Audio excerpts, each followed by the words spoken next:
اللہم صلی علی سیدنا و مولانا محمد وعلی آل سیدنا و مولانا محمد وبارک وسلم وصلی علیہ۔ ناظرین، آج سے جو ہم ایک لیکچر کی سیریز شروع کر رہے ہیں وہ سورۃ الانفال رکوع نمبر 4، اس کی انشاءاللہ 2 سے 3 لیکچرز میں ہم نے اس پورے رکوع کو کور کرنا ہے انشاءاللہ۔ ان لیکچرز میں جو آپ کو بتایا جائے گا اس کی ٹرانسلیشن، اس کی ڈیٹیل تو آپ کو بتائی ہی جائے گی، لیکن ساتھ ساتھ آپ کو عربی کو ٹرانسلیٹ کیسے کرنا ہے، یا وہ ایزی وے کون سا ہے کہ جس کے ذریعے سے ہم قرآن پاک کا ترجمہ بآسانی کر سکتے ہیں۔ انشاءاللہ ساتھ آپ کو وہ ٹرکس بھی بتاتے جائیں گے ہم، اور ساتھ ساتھ آپ کو سمجھاتے بھی چلے جائیں گے۔ بس آپ کا کام ہے ہمارے ساتھ رہنا اور صدقہ جاریہ سمجھ کر اس ویڈیو کو آگے شیئر کرنا۔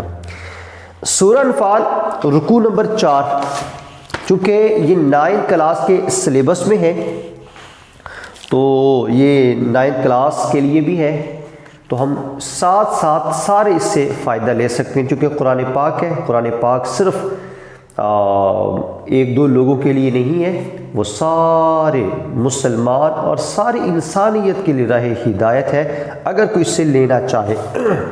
تو ہمارا جو یہ لیکچر ہے وہ اسلامیات کا ہے۔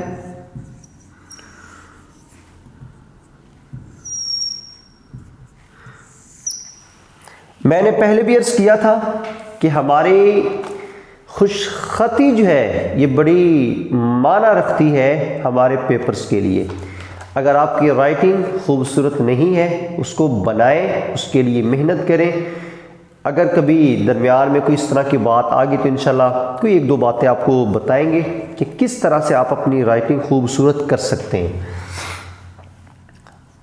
سورۃ انفال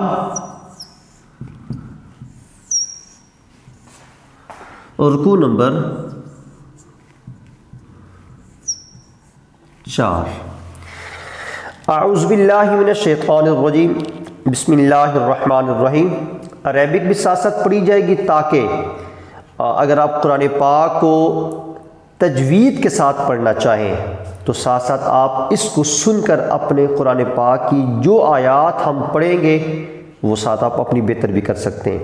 یا ایھا الذین آمنوا ان تتقوا اللہ یجعل لکم فرقانا ویکفر عنکم سیئاتکم ویغفر لکم واللہ ذو الفضل العظیم۔ یا ایھا الذین آمنوا، اے ایمان والو۔ پورے قرآن میں جہاں بھی یہ لفظ آئے گا یا ایھا الذین آمنوا، اس کا ترجمہ ایک ہی ہے، اور وہ کیا ہے؟ اے ایمان والو۔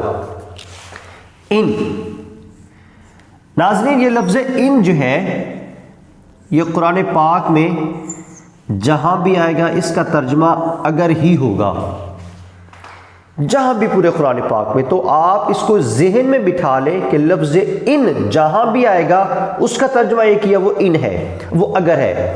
ایسے ہی آپ کو میں ایک اضافی بات بتاتا چلا جاؤں، یہی اگر ان ہو جائے اس کا ترجمہ ہو جائے گا یہ کہ، یہی اگر انا یا انا دونوں، تو یہ ترجمہ ہو جائے گا بے شک۔ تو یہاں پر چونکہ لفظ ان ہے تو ہم صرف اسی سے متعلق بات کریں گے۔ ان تتقوا اللہ، اگر تم اللہ سے ڈرو گے تو تتقو، یہ جو لفظ ہے اس کا معنی، یہ جو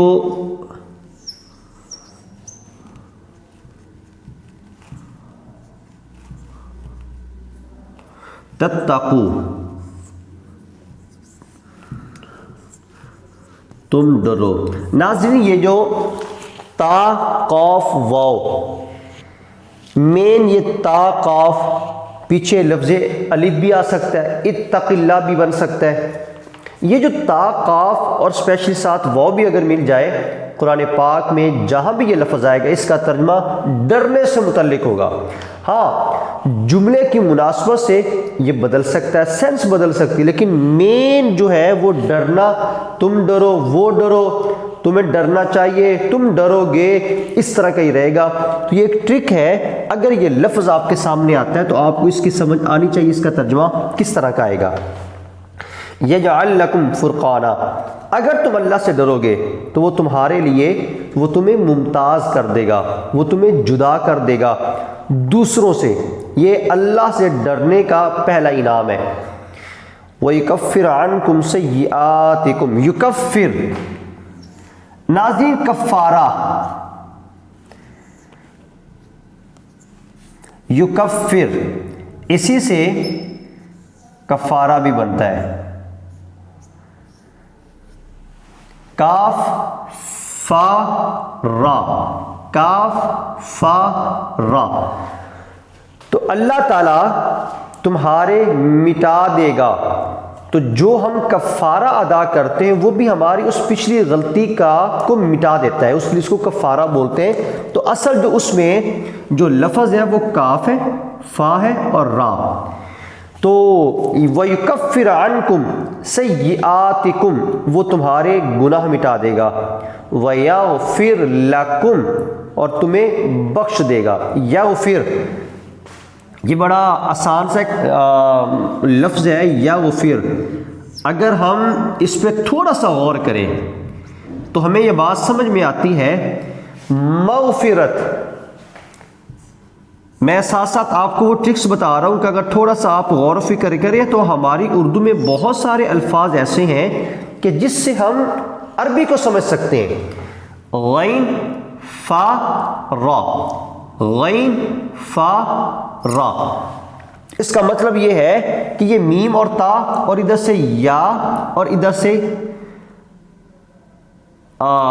تو یہ لفظ اضافی ہے۔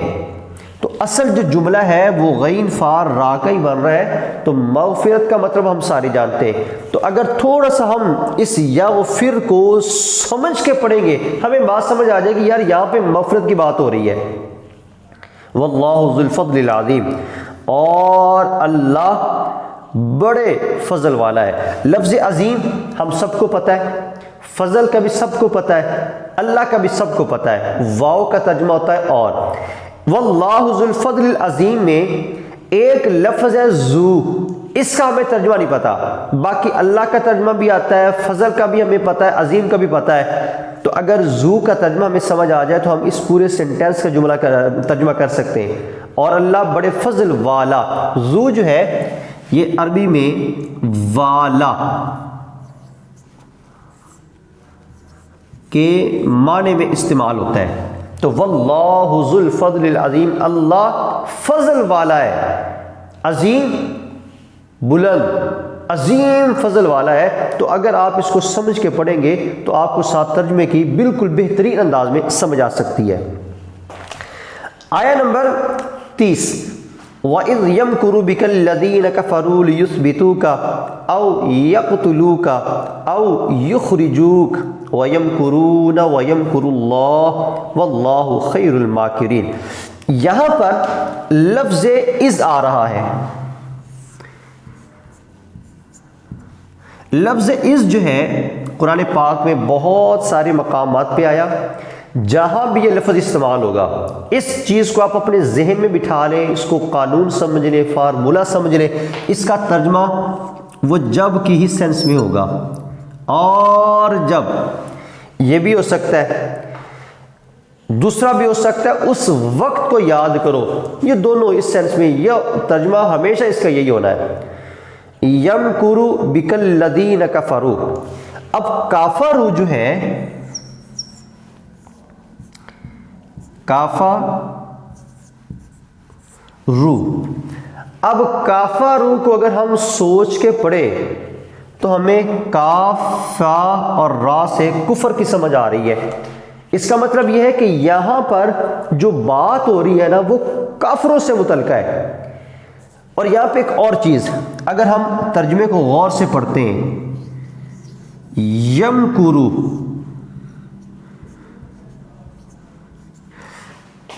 یمکرو، اچھا میں اس کو بھی ہٹاتا ہوں، اس کو بھی ہٹاتا ہوں، اس کو بھی اور اس کو بھی، اور میں لفظ یا کو بھی ہٹا دیتا ہوں۔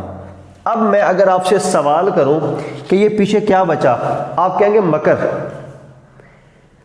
صرف لفظ یا کو ساتھ لگانے سے وہ ایک فعل کی صورت میں بات آ گئی، وگرنہ اصل لفظ یہ مکر ہے۔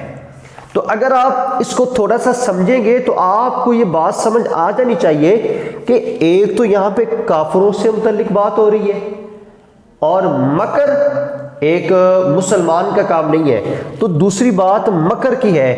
تو اگر آپ نے ترجمے کو تھوڑا سا بھی غور سے پڑھا ہوگا نا بچوں، تو آپ کو بات سمجھ آ جائے گی یہاں پہ کہا کیا جا رہا ہے۔ وَإِذْ يَمْكُرُ بِكَ الَّذِينَ كَفَرُوا، اور جب کافر لوگ تمہارے بارے میں مکر کر رہے تھے، چال چل رہے تھے، لِيُثْبِتُوكَ او يَقْتُلُوكَ او يُخْرِجُوكَ، تین چیزیں تھیں۔ دار الندوہ میں بیٹھ کر مشاورت سارے قبیلے کر رہے تھے نبی کریم صلی اللہ علیہ وسلم کے خلاف کہ یہ دعوت اسلام تو روک تو رہے نہیں، کیا کیا جائے ان کا۔ تو سارے بیٹھ کے مشورہ کر رہے تھے۔ کسی نے کہا ان کو قید کر دو، کسی نے کہا ان کو جان سے مار دو، کسی نے کہا ان کو وطن سے نکال دو۔ بالآخر یہ کوئی بھی مشورہ کامیاب نہ ہوا، قابل قبول نہیں تھا۔ شیطان ایک بوڑھے کی شکل میں آتا ہے اور آ کر کہتا ہے کہ تمہیں میں مشورہ دیتا ہوں، تم یوں کرو کہ تمہارے جتنے بھی قبیلے ہیں ہر قبیلے کا ایک ایک بندہ آ جائے اور ان کو نعوذ باللہ قتل کر دیں۔ کسی ایک قبیلے پہ مسئلہ نہیں بنے گا، سب، اور بنو ہاشم جو ہے، بنو قریظ جو ہے، یہ سب سے لڑ نہیں سکیں گے۔ تو یہ مشورہ اس کا پسند کیا گیا۔ وَيَمْكُرُونَ وَيَمْكُرُ اللَّهُ، یہاں بھی مکر کی بات ہے۔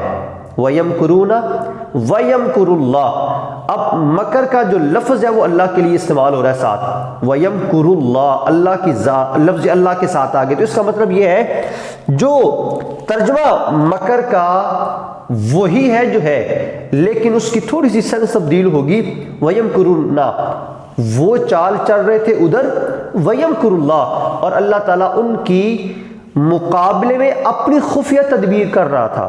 وَاللَّهُ خَيْرُ الْمَاكِرِينَ، اور اللہ بہتر خفیہ تدبیر کرنے والا ہے۔ تو ناظرین، آج کی ان دو آیات میں آپ نے پڑھا، ایمان والوں کو مخاطب کر کے اللہ تعالیٰ نے فرمایا کہ اگر تم اللہ سے ڈرو گے، تقوی اختیار کرو گے، تمہیں تین انعام ملیں گے۔ پہلا، تمہارے لیے امر فارق، یعنی تمہیں دوسروں سے ممتاز کر دے گا۔ دوسری چیز، تمہارے گناہوں کو مٹا دے گا۔ تیسری چیز فرمایا تمہیں بخش دے گا۔